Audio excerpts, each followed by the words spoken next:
الحمد لله رب العالمين والصلاة والسلام على رسول الله وعلى أهل بيته الطيبين الطاهرين المعصومين المظلومين ولعنة الله على أعدائهم أجمعين من يومنا هذا إلى يوم الدين. أما بعد، قال الله سبحانه وتعالى في محكم الكتاب المجيد وهو أصدق القائلين وأكرم الأكرمين: بسم الله الرحمن الرحيم.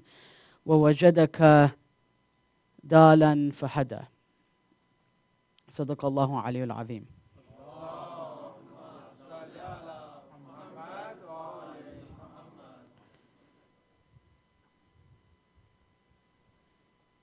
Allah subhanahu wa ta'ala in Surah Jum'ah lays out for us the description and the itinerary of responsibilities for his final messenger. Last night I spoke about the book of Allah subhanahu wa ta'ala as the first thing that Imam al-Hussein called the community to return to. Right? And the second thing was sunnata nabiyillah. And that is the sunnah of the Prophet of God. Right? These two things form the crux and the foundations of Imam al-Hussein's call to the community. So before we can move on to other subjects, we now need to cover the second part of that, or the second part of the verse which I quoted on the first night. يَا أَيُّهَا الَّذِينَ آمَنُوا اسْتَجِيبُوا لِلَّهِ وَلِلرَّسُولِ إِذَا دَعَاكُمْ لِمَا يُحْيِيكُمْ. O you who believe, answer the call of Allah and His Messenger, or answer the call of Allah and the Messenger when they call upon you, so to bring you back to life. So what is the call of Rasulullah? What does this mean? Who was Rasulullah? I think so often, to a certain extent, some of our communities lack in their knowledge and awareness of the life of Rasulullah, the seerah of Rasulullah, and the accomplishments throughout his life. So tonight I want to shed a little bit of light on this issue in order for us to have a better understanding or appreciate further what was the sunnah that Imam al-Hussein was calling the community to return to. Or what was the sunnah that the Imam says is now dead. Right? وَأَحْيَيْتَ الْبِدْعَةِ, or al-bid'ah ahyayt. But now the bid'ah has come alive, but the sunnah is dead. So before we can go any further, let us turn to Surah al-Jum'ah, where Allah subhanahu wa ta'ala says, هُوَ الَّذِي بَعَثَ فِي الْأُمِّيِّينَ رَسُولًا مِّنْهُمْ يَتْلُو عَلَيْهِمْ آيَاتِهِ. That He is the one who was dispatched to a community, to an oral community, al-Ummiyin. Literally means, as Sahib Mujma' al-Bayan, Tabrasi tells us, a community that is not accustomed to reading or writing. Right? An oral community, also known as Gentiles in those days. يَتْلُو عَلَيْهِمْ آيَاتِ. And He will recite to you the verses of our book. وَيُزَكِّيهِمْ وَيُعَلِّمُهُمَ الْكِتَابَ وَالْحِكْمَةِ. And He will purify their souls and teach them the book and wisdom. That is Rasulullah sallallahu alayhi wa alihi wa sallam.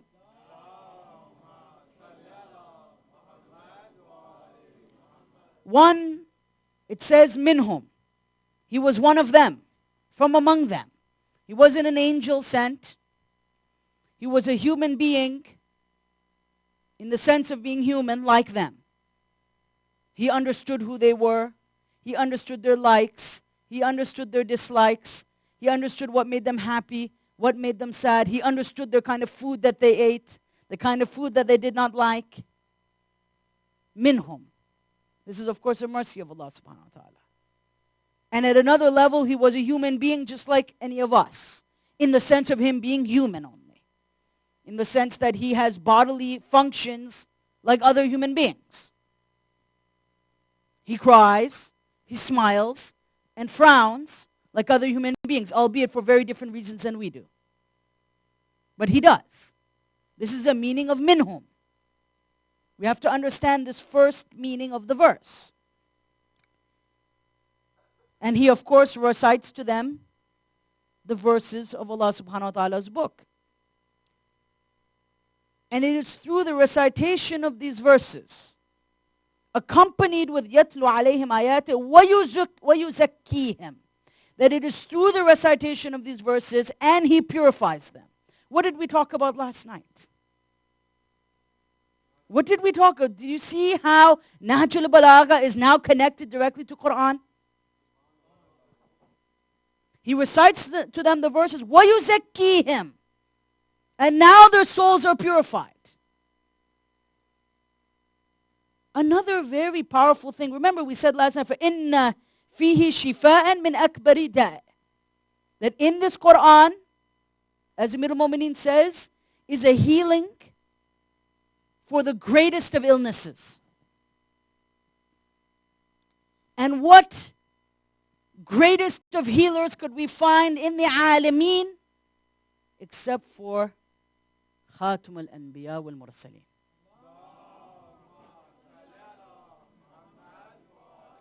It was the hand of Rasulullah that took them min al-dhulimat ila nur, from the depths of darkness into the nur of Allah subhanahu wa ta'ala, the nur of huda and iman. وَيُزَكِّيهِمْ, this is very powerful. Allah is saying that He purified them. He didn't say that He recited it to them so that they may purify themselves. No. The Arabic is very important to understand. يُزَكِّيهِمْ. Imagine, what is the maqam of Rasulullah here? Allah is saying that He purified their souls. His breath, His eyes, His hand, every syllable from His mouth, every step of His foot, the fragrance from His neck. All of this was a shifa from Allah subhanahu wa ta'ala.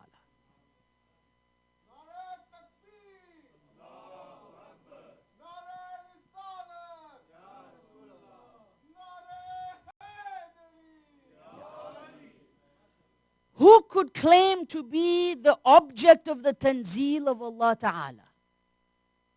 Look at, now let's put this now even in a different perspective. This is how I try to bring it to my students when we begin to talk about the life of Rasulullah.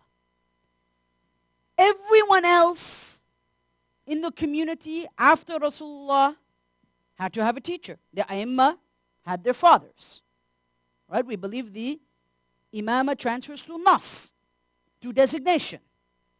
Right? They will recite a hadith from their father. Right? As they say, whatever we say, you shall know it is from Rasulullah. Yes. What about Rasulullah? Who does he transmit from? Allah Ta'ala. No one can claim this. Someone will ask, Ya Muhammad, what is your sanad? All the Aimma, of course, they would transmit from their forefather, bin Aba'ina. Right? Or they would say, even if we don't mention it, you shall know that it is from our fathers. And of course, that is a purified and blessed tree. Yes. Shajaratun tayyibah. Yes. But for Rasulullah, he transmits from Allah, from God. No one could claim this. Who else could claim this? No one can. وَمَا يَنْتِقُ عَنَ الْهَوَى إِلَّا هُوَ إِلَّا وَحْيٌ يُوحَى. Because he did not speak anything of his desire except that it was revealed to him by Allah Ta'ala. Thus every syllable, every word, every breath, every look, every glance of Rasulullah is the wahi of Allah subhanahu wa ta'ala. Is the shifa of Allah subhanahu wa ta'ala. Is the nur of Allah subhanahu wa ta'ala. Thus he is the embodiment of everything that it means to be guided and pure and blessed. That he doesn't need to transmit from anyone. And it is through this shifa. Look, again, we turn to the ayah of the Quran, where the person asks Allah, Qala Rabbi. He says, Oh my Lord, لِمَا حَشَرْتَنِي أَعْمَى عَمَى. Why have you raised me blind? وَإِن كُنْتَ بَصِيرًا. I could see. And likewise, the ones that are raised with light are only raised with this light because وَيُزَكِّيهِمْ. Because Rasulullah gave them this light. He is the first intermediary, as we say, وَسَطُ فَيُوضِ اللَّهِ. He is the intermediary, the receptacle through the emanation of Allah subhanahu wa ta'ala, of the fuyud of Allah subhanahu wa ta'ala. And in extension, all the Ahl Bayt are wasa'itu fuyudillah. This is how we understand the station of wilaya. وَأَفْضَلَهُمْ وَأَكْرَمَهُمْ وَأَرْفَعَهُمْ Rasulullah. Of course, I may have said.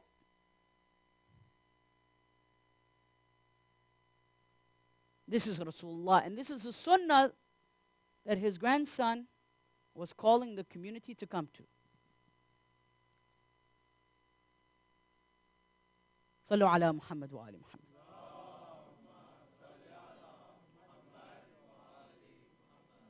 So now let us imagine. Let us look at his life. Allah subhanahu wa ta'ala says, وَوَجَدَكَ عَائِلًا فَأَغْنَى. He found you poor, عَائِلًا, meaning without financial means, and He enriched you. That you are in Allah Ta'ala's hands. Whatever happens to you, Allah is reminding the Prophet that we found you like this, we did this to you. We found you like this, and we did this to you. For everyone else, they have their fathers, they have the community, they have the other imams. Here again, Allah is saying that I am your caretaker. I am your supreme caretaker. You were poor, and we gave you self-sufficiency. Why? We know, first of all, Rasulullah in the same series of verses is told that did we not find you as an orphan and give you shelter? Alam yajidika yatiman fa'awa. Yes, you know the verse, mashallah. What was it like to be an orphan in the society? Have we understood what it was like Rasulullah's early years? This was not a society that had a social security system. Rasulullah understood what it meant to be poor. He understood what it meant to be disenfranchised in society. From his childhood, he always identified with the downtrodden and the poor. Always. Allah made him a yatim for this reason. He had a different insight into society unlike anyone else. Yet, as the saying goes, with lemons he made lemonade. From his early years, we know that he was a brilliant businessman. From his early years. He worked very hard. He learned the trade of trading. He learned the business of trading. He learned the trade of farming. He was a shepherd when he was younger. He learned farming. And he learned the art of barter and trade. He didn't sit at home and say, I'm poor now, oh God, come to my rescue. No. We know from the seerah that from a very young age, he worked extremely hard. He didn't put his hand out to look for handouts. He earned his respect through demonstrating serious responsibility. An upright moral character. Such that even as he's growing up, no one could ever impeach the morality of the young Muhammad, son of Abdullah.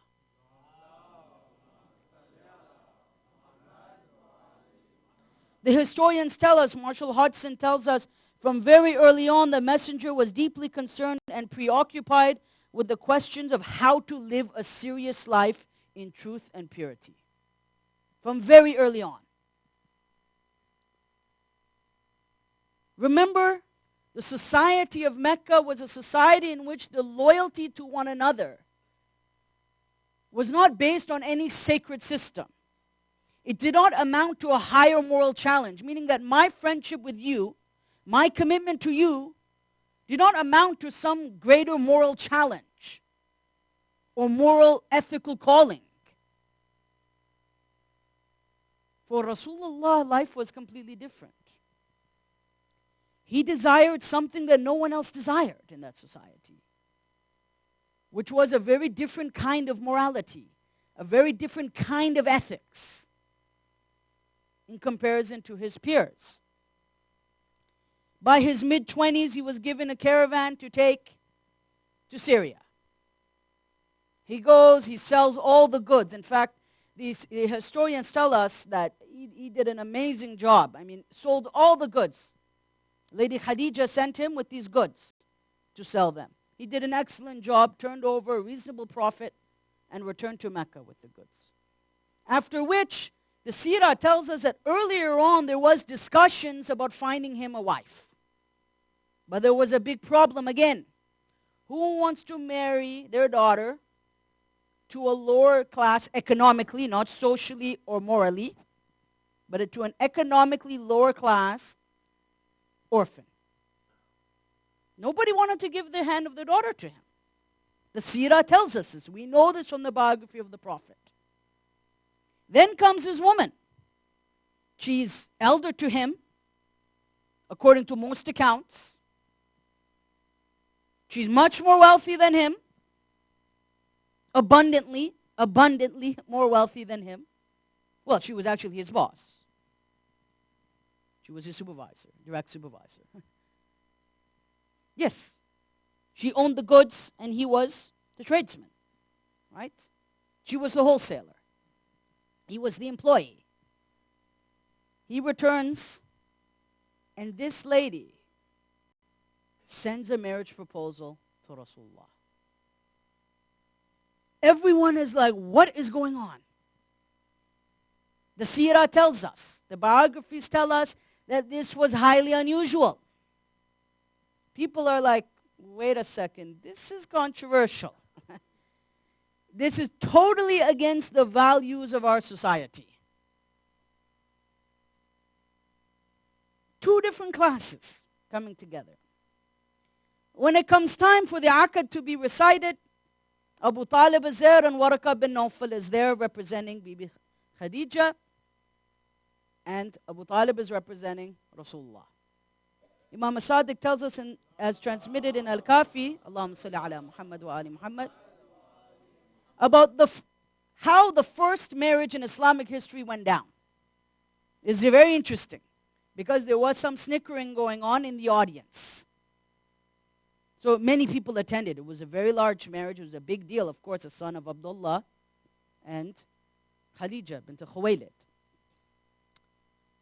So Imam Sadiq says, when it came time for the marriage to come, Abu Talib recites the khutbah. He is representing Rasulullah.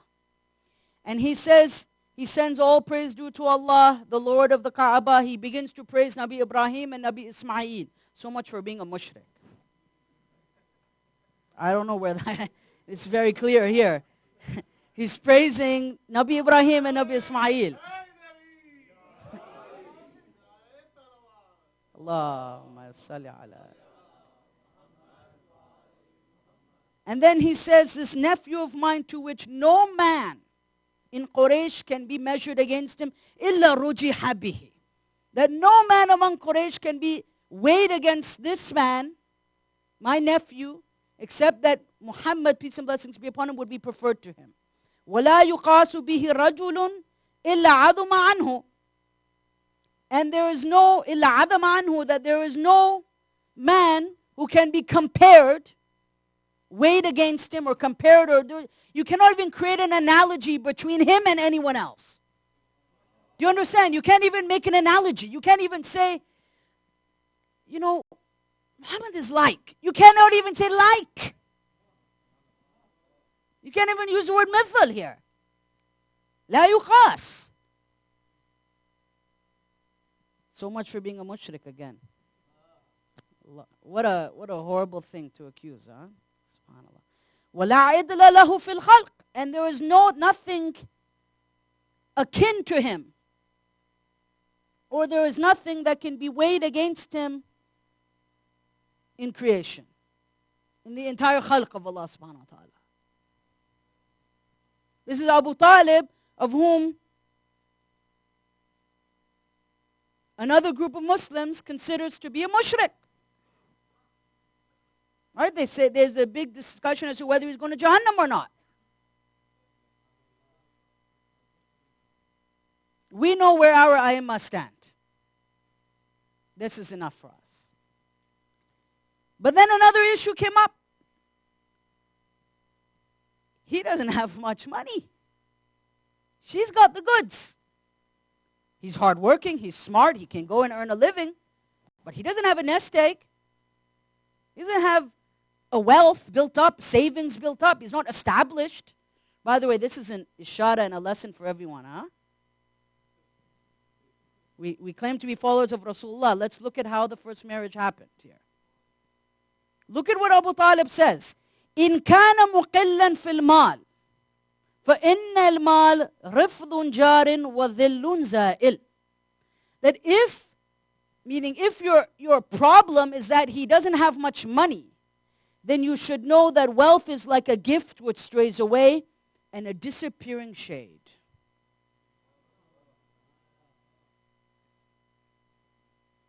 So the next time a family, na'udhu billah, wants to reject the proposal of a hardworking young man who has his head on his shoulders, not someone who's just waiting for money to come, huh? But is not necessarily established. They should remember, are they among the enemies of Rasulullah or the lovers of Rasulullah? Because these were the adu, these were the opponents and the mukhalifun of Rasulullah. And Abu Talib had to set them all straight in front of everyone in Mecca. And of course, this is another example of how Allah plans, how they plan and Allah plans. They may want to put the light of Allah out. Allah will not allow it to happen. And He did it through Abu Talib. Peace and blessings be upon him. We owe that respect and that honor and that veneration to him. And Rasulullah throughout his life was abundantly grateful to Abu Talib because he treated him like a father. Remember, this was an orphan who had nowhere to go. Abu Talib, already as it was of tight means. And he took this young boy in. Right? Rasulullah was around 5 years old when he was double orphaned. He was single orphaned at birth and double orphaned by around the age of 5. And the traditions tell us he would go to his mother's grave and cry. He would cry at the grave. And it's for this reason that the ulama of both Ahlul Sunnah and Shia allow the ziyarah of the grave. Because they know from that time that Rasulullah was doing the ziyarah of his mother. Tabrasi mentions this in A'lam al-Wara from Bayhaqi. 25 years he was married to this woman. This beloved woman. Really the love of his life. You know, when you read the history, you can't help but your heart fills with warmth, really. When you read about their relationship, you read about how they loved each other, the struggles that they went through together, the children that died. Everything that they went through. They became foster parents very early on. We know that. They had many children in the home. There's a debate as to whether they're biological or not. But Sayyid Ja'far Murtada has an excellent article on this, and he proves that they are foster children. Anyhow, the house is filled with ladies, foster girls. All these children that parents could not take care of because they were too poor or they were going to be left on the streets. Rasulullah and Khadija took them in to their home. So their home was a foster home, but it was also the home of Sayyidah Zahra.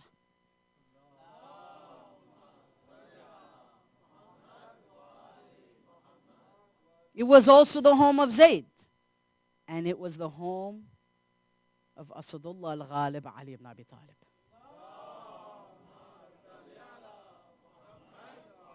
Imagine this home. Can you imagine this home? The buzzing in this home. Let us look at now Rasulullah when he's in his 30s. Al-Fadl ibn Abbas, one of the companions, asked his father Abbas regarding the male children of Rasulullah. Because Rasulullah didn't have surviving male children. So he said, أَيُّهُمْ كَانَ رَسُولُ اللَّهِ لَهُ أَشَدُّ حُبًّا. Who of the children of Rasulullah did he love the most? So this assuming among the, maybe Qasim, of course, who passed away at an early age. Abbas says, Ali ibn Abi Talib. His son is looking at him and saying, سألتك عن بنيه. I asked you about his sons, not about his cousins. He said, قال إنه كان إنه كان أحب إليه من بنيه جميعا وأرأف. That he was most beloved to him from his sons all together, and he had the most profound amount of compassion for him. That we won't even count the sons now, or son.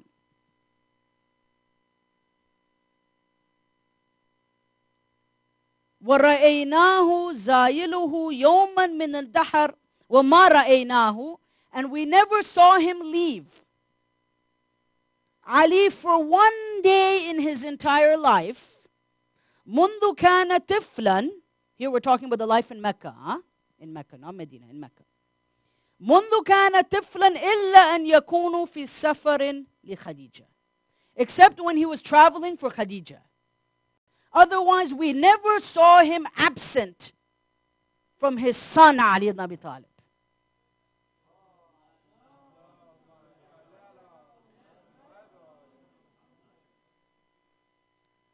وَمَا رَأَيْنَا أَبًّا أَبَرُّ بِإِبْنٍ مِّنْهُ لِعَلِي.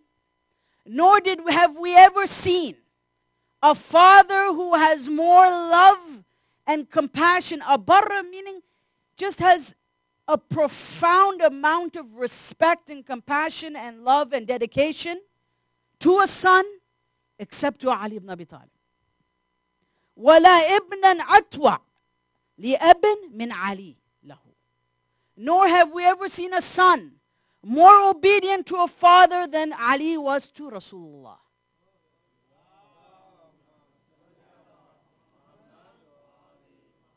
Leave aside, Ya Ali, leave aside being a cousin. Al-Abbas is saying we don't use the word cousin. We use the word son. That is the nature of their relationship. In another report, this is all from Ibn al-Hadid and Sharh Nahj al-Balagha, and you can find some of these reports in Tabari as well. In another report, Hussein ibn Zayd ibn Ali, this is a son of Zayd ibn Ali, his name was Hussein as well, says, سَمِعْتُ زَيْدًا أَبِي. I heard my father Zayd say, يقول كان رسول الله يمدغ اللحم والتمر حتى التلين ويجعلهما في فم علي. That I heard my father Zayd say that Rasulullah used to take meat and dates and he would soften them by chewing on it in his mouth, and then he would put it into the mouth of the baby Ali.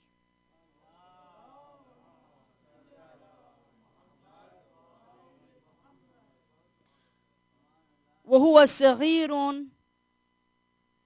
فِي هِجْرِهِ. And he was very small in the lap of Rasulullah. And people ask, well, what kind of man was Rasulullah? There we are. We don't even need to say anything. We just need to recite. We just need to say this, and this is enough to know who Rasulullah was. Now imagine, Rasulullah is there to purify mankind, to purify the people, to give them the light of Allah subhanahu wa ta'ala. How much closer can you get than the hand of Rasulullah entering the mouth of Ali.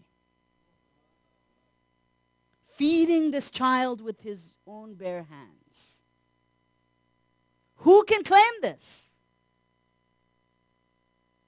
Perhaps except for his daughter Sayyidah Zahra, of whom it is said in a hadith Qudsi that where Rasulullah is told, Ya Rasulullah, if it was not for Ali, I would not have created you. Or Ali is told, Ya Ali, if it was not for Muhammad, I would not have created you. وَلَوْلَا فَاطِمَةَ مَا خَلَقْتُهُمَا. And if it was not for Fatima, I would not have created either of you.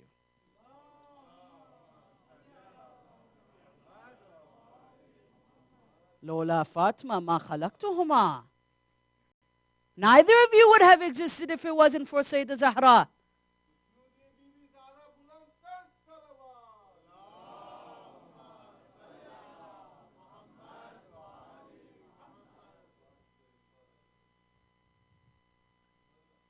So the early days of Rasulullah consisted of 30 to 40 Muslims. That's about it. Less than the people here. Men and women. Black and white. Slave and free. Rich and poor. Although mostly poor. They used to gather at the house of Arqam ibn Abi Arqam. He was a wealthy young man. Well, his father was wealthy. His father was out of town a lot outside of Mecca for business reasons. So Arqam comes to Rasulullah, and these are mostly young people that are gathering around Rasulullah. He comes to him and he says, you can use my house as the first school in Mecca. So in secret, they would gather at the house of Arqam. This is a time if anyone found out, they'd be done for. So they used to gather in secret, and this is where the first revelations used to arrive. And Rasulullah would sit there, his companions would be there, and they would write. And he would dictate to them the early revelations of the Quran in the house of Arqam. 30 to 40 of them. In this day, these were the days where Yasir, Sumayya, and Ammar were there. And if we do not know these names, it is a pity on us. We do not know about the seerah of Rasulullah.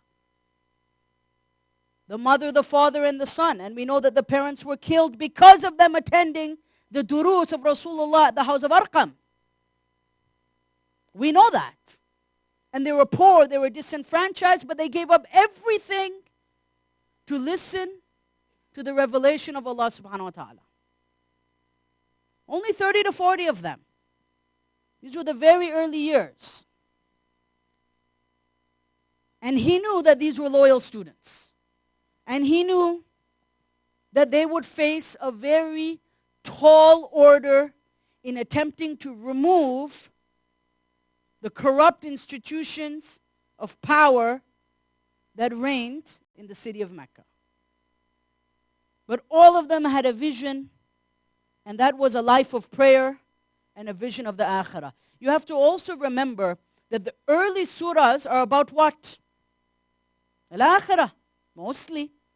Day of judgment, morality, ethics. And you have to think about what kind of effect these verses had on a society of this nature. An example of this is from Surah Takwir. When the soul shall be brought together, when the buried infant shall be asked, لَأَيْذًا بِنْ قُتِلَتْ, for what sin has she been killed? When the scroll shall be unrolled, when the skies shall be stripped off, when the fire shall be set blazing, when paradise shall be brought near, عَلِمَتْ نَفْسٌ مَا أَحْدَرَتْ. On that day the soul will know what it has prepared, what it has done. These were the kinds of verses which shook the people to their core. It brought about an entire revolution. The question is, are we affected by it? Allahu A'lam. That's for each of us to know.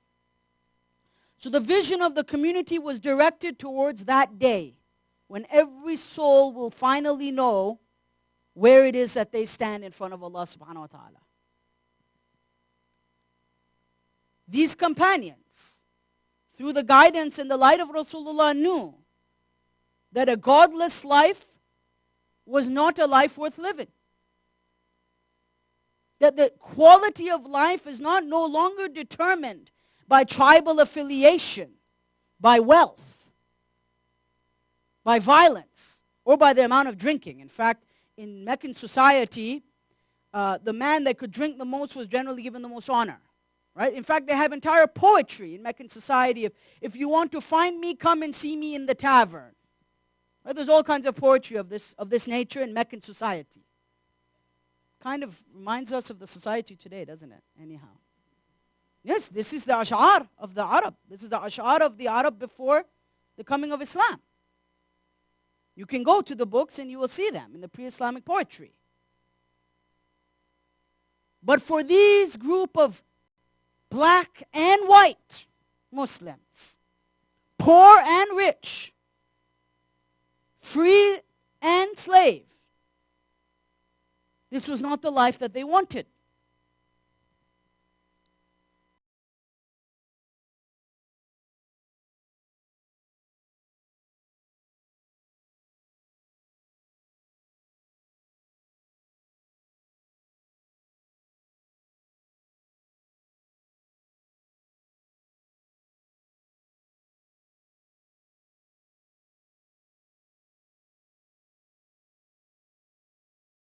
This is very well known. This was the Umayyad way of doing business. But then when we look at Rasulullah, we think to ourselves, what's going on? No wonder Imam al-Hussein said that it is the bid'ah that has come alive and the sunnah that is dead. Sallu ala Muhammad wa ali Muhammad.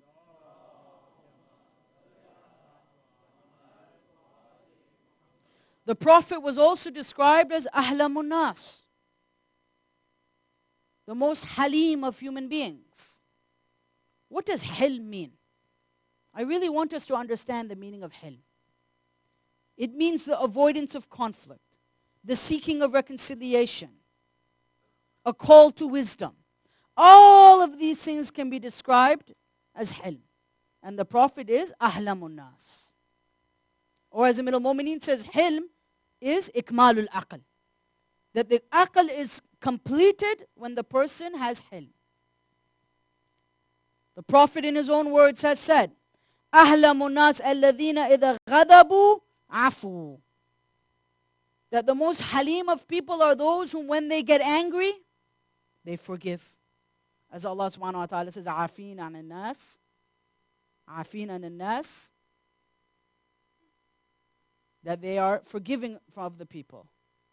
وَقَاذِمِينَ الْغَيْظِ وَعَافِينَ عَنِ النَّاسِ وَاللَّهُ يُحِبُّ الْمُحْسِنِينَ. That they are forgiving of the people and they control their temper. Again, it comes back to khuluq.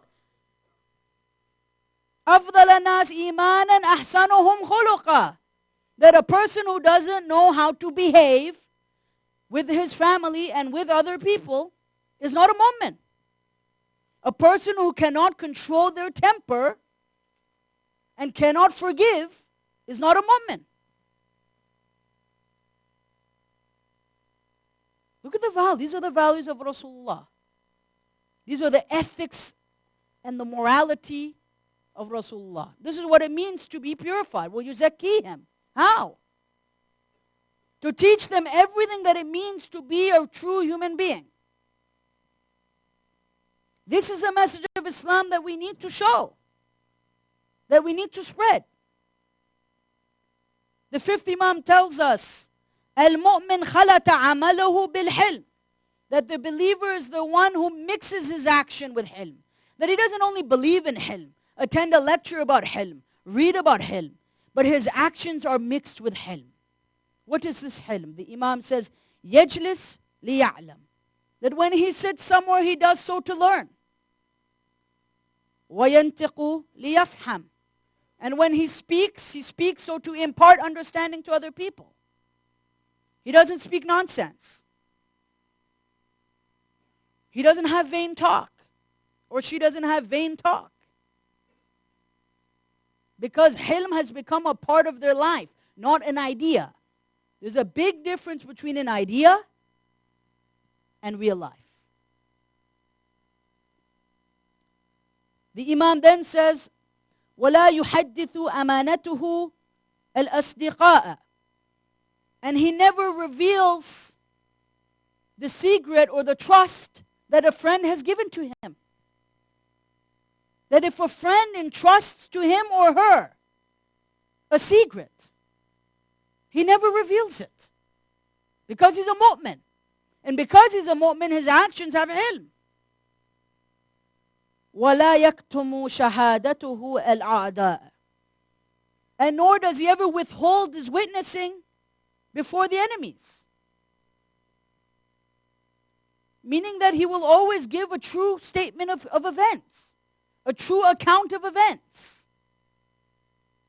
Whether the person is an enemy or a friend, it will never affect whether he or she will give true testimony. Again, it's got nothing to do with tribe and race. All that was put behind Rasulullah. Everything. In fact, this doesn't even have to do with religion. In other words, lying is lying. Whether it's to a Muslim or a non-Muslim. True testimony is true testimony. You can't give false testimony because the person's a non-Muslim. Simple as that. And it all boils down to hifdhul lisan, being able to control the tongue. Or as the Prophet says himself, أَعْظُمُ نَاسْ قَدْرًا مَنْ تَرَكَ مَا لَا يَعْنِيهِ. That the people who have the greatest rank are those who mind their own business. Man taraka ma la ya'nihi. He leaves what is not his business, what does not concern him or her. أَعْظُمُ نَاسْ قَدْرًا. The greatest of people in their ability and power and volition is the one who can control his tongue or his keyboard.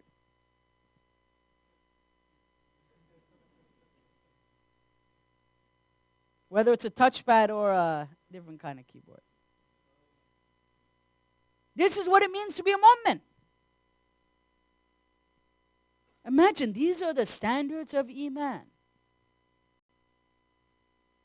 This is the message of what it means to be purified by Rasulullah. Look at where they came from and where he wanted to take them. This itself is something which will take many, many nights, and we're not going to focus on that through these nights.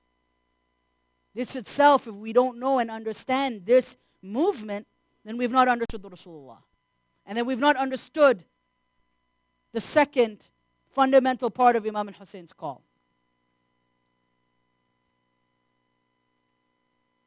Lastly, before I go to the Masayib tonight,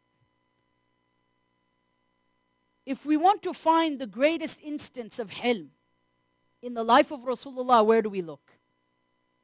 And the answer is the Treaty of Hudaybiyah. Why? So people ask, what is the greatest victory of Islam? Most people say Fathu Mecca, the victory of Mecca. Nobody ever thought that they would eventually take Mecca.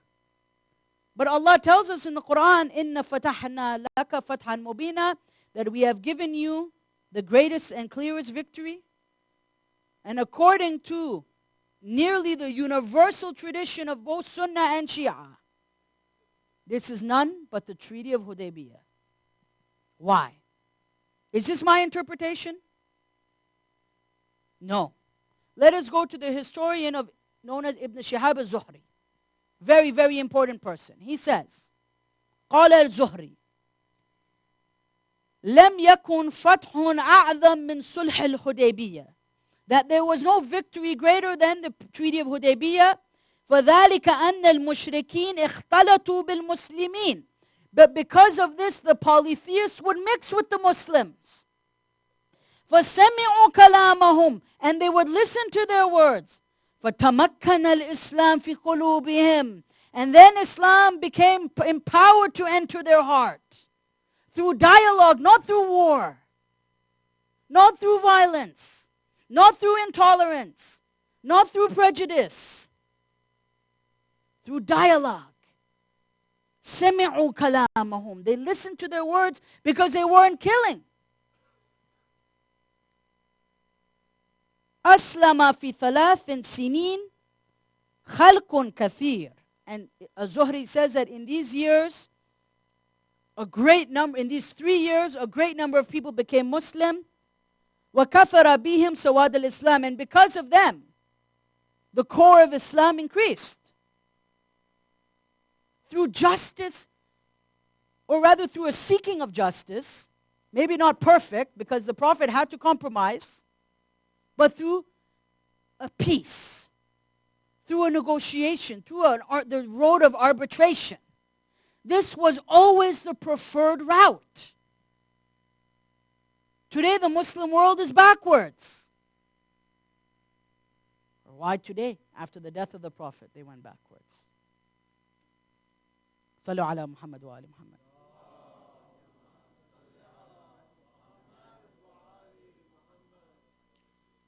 Allah tells us in the Quran, لَقَدْ جَاءَكُمْ رَسُولٌ مِّنْ أَنفُسِكُمْ عَزِيزٌ عَلَيْهِ مَا عَنْتُمْ. That a messenger has come to you. He is full of concern. عَزِيزٌ عَلَيْكُمْ. It's such a beautiful description. It means He is so concerned for you. Whatever illness, difficulties, tribulations, poverty that you go through, it is His concern. He sees it as His problem. The difficulties of your life become His difficulties. His heart is hurt when you are going through difficulties, meaning the Muslims, those who accept His message. And most importantly, the lack of faith hurts Him the most, the commentators tell us. Harisun alaykum. He cares for us. And harisun alaykum, it is so hard to translate. Basically, He's all over us. His love encompasses us, floods our hearts. He cares for our children more than we care for our own children. He loves our sons and daughters more than we love our own sons and daughters. Why? بِالْمُؤْمِنِينَ رَؤُوفٌ رَحِيمٌ. Because He is all compassionate and merciful to the believers. Allahumma salli.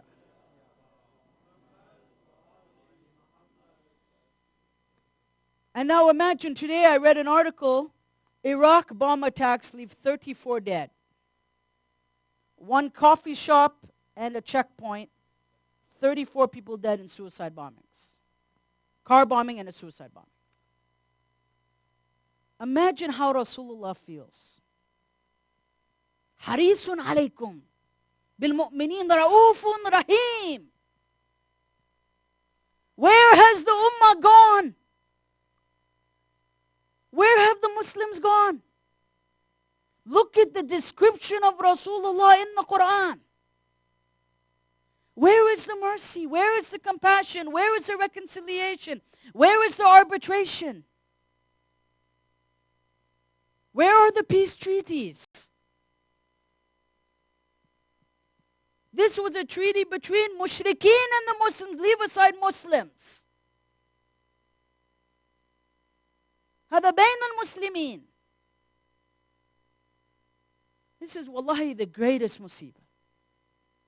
Honestly, this. If we don't cry over this, what are we going to cry over? Did you know this year, and the year has not ended, 13,883 Iraqis, civilians have been killed. 13,000, more than 1,000 a month. Beheaded, women pillaged, burned alive, dragged through streets, hung from bridges.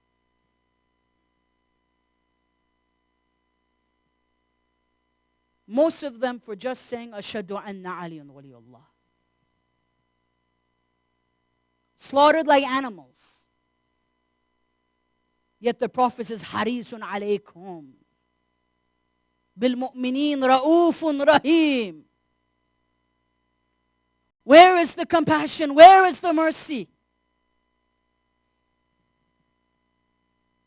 Wallah, these are the filth of the earth. They are the cockroaches of this earth. I will not hesitate to say it about these people, and our Maraja have used these words. Our great Maraja have even used these descriptions about these individuals. They are not even human beings. Tonight we will remember an often forgotten martyr by the name of Wahab bin Habab al-Kalbi. He came from a Christian tribe. He was just newly married, and his caravan met Imam al-Hussein on the road to Karbala. He accepted Islam from Christianity, and he decided to fight with Abu Abdullah on the day of Ashura. The arrows fly on the day of Ashura. Habib stands up, Buraid stand up. None of them go. Wahab asked Imam al-Hussein for the idhn to go. Imam gives him the idhn. Wahab goes out to fight. By the way, he was just newly married. فَرَجَعَ إِلَيْهَمَا. He was with his mother and his wife. He returns to them and he says, Ya Amma, أَرَّدِيتِ أَمْ لَا? Are you happy with me or not? She says to him, قالت الأم ما رضيت حتى تقتل بين يدي الحسين. That I am not happy with you until you are killed in front of Hussein. On the other hand, he had his wife. His loving wife was there. Now what to do? His wife says to him, قالت امرأته بالله عليك لا تفجعني بنفسك. By God, do not make me bereaved from you. They were just married. Can you imagine? If someone here is newly married, imagine you are out there fighting and you have just been married and your wife is watching you. He returns. Again, his mother sends him back into battle. He continues to fight. فَقَاتَلَ بَيْنِ يَدَيْ ابْنَ بِنْتِ نَبِيَّكِ. He continued to fight in front of the son of Ali ibn Abi Talib. And then his mother tells him, Wallah, the shafa'ah of the grandson, of the grandfather of Hussein will be given to you. Because he came back to his mother. He was worried. He saw his wife crying. She was really in tears. And look at what the mother tells him. That you will get the shafa'at of Rasulullah. The one that is Ra'uf and Rahim to the mu'mineen. Don't forget, Harisun alaykum. How would Rasulullah care for a new convert? Just has become Muslim and now he's ready to die. His Islam is maybe only a few days old. Subhanallah, he continued to fight. And then his wife came out. And she said, Fadaka abi wa ummi.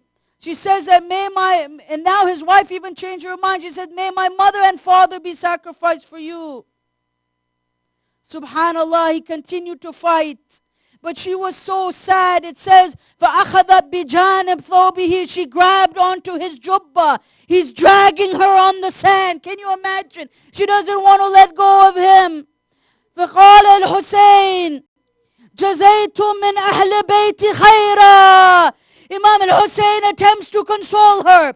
He says that your reward is from the Ahlul Bayt. Now please return to the women. Wahab continued to fight. He continued to fight حتى قتل, until he was finally killed. Remember, brothers and sisters, Rasulullah is harisun alaykum. That he cares more for our children. He cares more for us than we care for our own selves. But I ask a question. How would have he consoled his daughter Zahra on the day of Ashura? What would have he told Sayyidah Zahra on the day of Ashura? How would he hold her on the day of Ashura? What words would he impart to her to comfort her heart?